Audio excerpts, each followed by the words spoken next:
Well, hey guys, welcome back to the channel.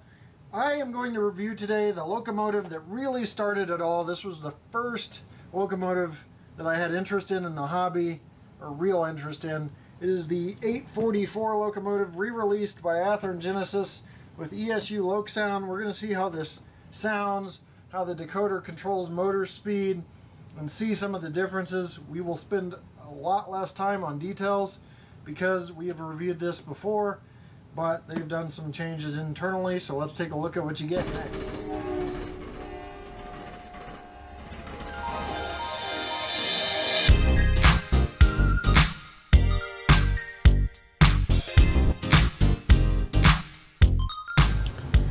Alright, here's the locomotive portion. We're going to start on the front. You've got lit number boards and a headlight that is LED now, classification markers, classification lights that don't work, bell that does move, and a Soothe number 5, I think it is, compatible smokestack so you can plug and play Soothe smoke generators, a pilot that twists out with a dummy coupler, smoke box detail. Smoke box color, I believe, should be graphite on this. I don't believe this accurately represents the 844. I think there were plans to change it to that color, or so Athearn had heard, so they had used this color. On the side, you got the smoke deflectors, drive wheels over here that are nicely done. Side rod detail is nice, eccentric crank there on the front, and the pistons. White wall running board. This is supposed to have white wall tires for this version of the 844, but I don't know if there was maybe a paint application problem, but the wheels, I should say, should have been white walled, not tires obviously, but wheels. So, you know, if there's a way to do that on your own, I don't know, but otherwise the running board is correct. You got the dual dynamo here, lots of rivet detail and stuff, closed cab on the back, and the connection for the tender, separately applied grabs. Looks like that one got slightly out of place there. There's also separate hand rails on the roof there.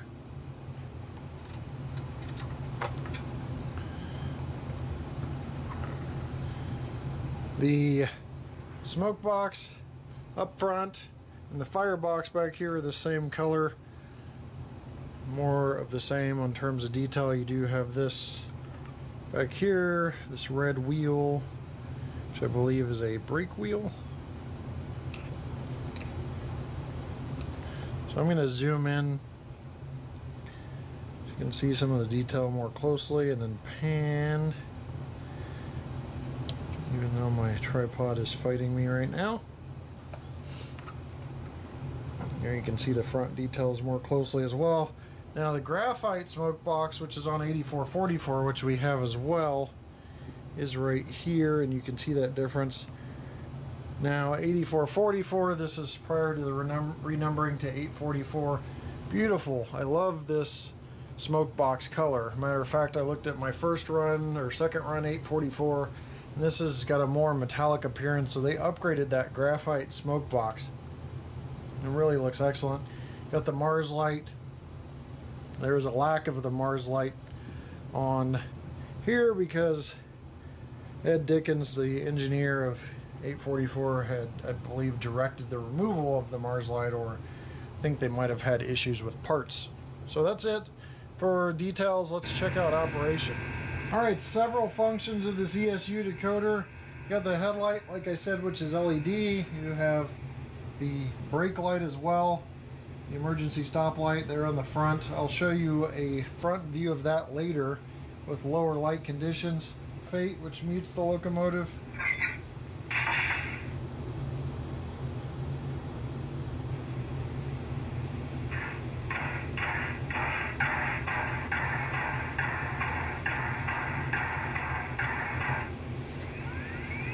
You can hear the dynamo spool up and the headlight turn on. And I just turned it back off too quickly, but there you go. We're going to go and listen to bell and whistle now.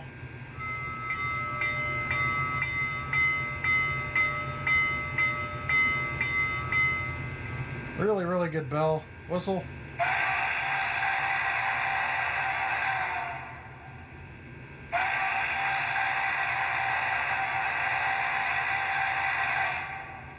Wow, that whistle is amazing. Very, very accurate to the prototype. I know ESU probably recorded it or something from the prototype, but I just had seen 844 a couple years ago. Sounds very, very good. F3 is short whistle, so that sounds good. F4 is drive hold, which means you can start, revving the locomotive up and then pretend like it's taking out slack. So on steam, I don't think it does anything, and I'm checking that out and it doesn't. It does stop the locomotive from moving under throttle, but obviously you're not going to hear any RPMs because it's not a diesel engine. We talked about the effect lights already. There's coal shoveling, there's injector, there's blowdown. We'll go ahead and listen to grade crossing sequence.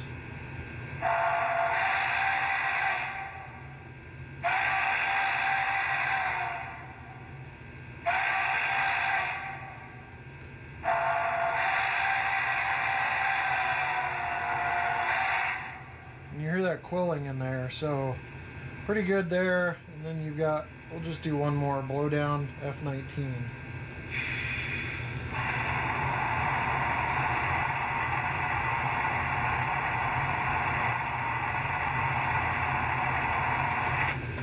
So sounds are really accurate. I accidentally moved this thing already, but let's go ahead and go in reverse at 1 speed step. Let's check ESU motor control. Got some stutters on step 1 there. Step 2.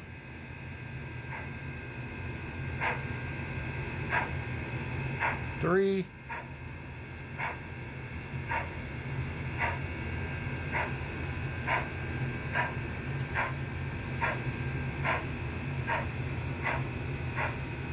Four and 5.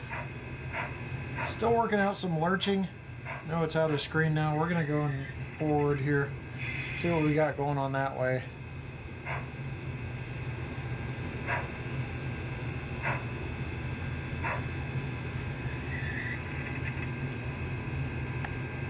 Refocus so you can see what's going on. 1 speed step forward. 2. 3. 4. 5. 6. Still kind of trying to find the complete smooth out. We're at 6. That's pretty close to it. You can see those drive wheels for yourself. 7. 8. Yeah, we're all smoothed out. Probably about 8 speed steps or less. Let me just double check and reverse one more time here. About 9. See if it's smoothed out.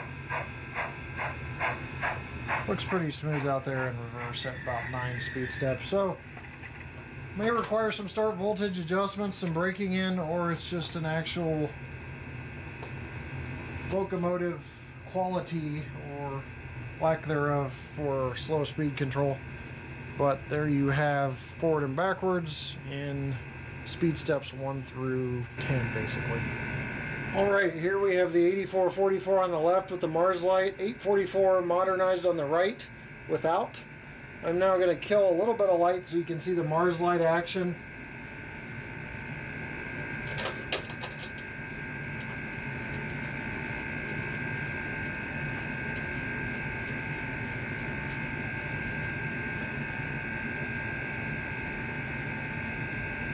So as you can see there on the left,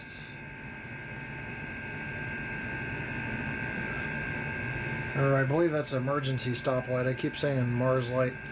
That's the emergency stoplight that was on 844 up until the last few years. But pretty cool looking. You get a low fade in and out, and then you get a brighter fade in and out every other cycle. Let's check pull test.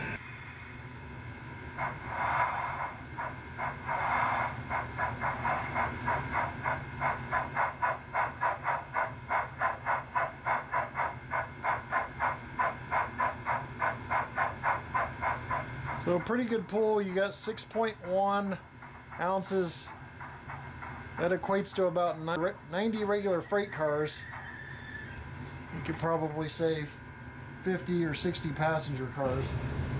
Coupler check is a bit low on the rear. Wait time. Tender itself is 9.3, 9.4 ounces. Locomotive brings it up to, wow, 1 pound, almost 2 pounds. That's 31.6 ounces, 895 grams. There are 0.895 kilograms and 1.98, so just under 2 pounds. Well, that's going to do it from here on the layout with the 844 and 8444 steam locomotives. One thing I didn't mention in the review is that the emergency stoplight only comes on when you're at a stop. If you start moving with that function activated, it'll actually turn off as the locomotive gains speed. So it's a pretty cool feature of that ESU decoder as well. As I've mentioned a couple times in this video, excellent sound out of ESU decoders, and that 844 steam locomotive just hits the spot. It hits the nail on the head, I should say. Really, really accurate for both the bell and the whistle. I'm going to leave you with two run-bys. One of 844 with era-specific cars for that consist, and then one with 8444 with era-specific cars for that consist. So be sure to check out the differences there. One run-by in one location on the layout, one in the other, and you'll be able to see the two different eras of consists. And we'll see you next time right here on my channel. Take care.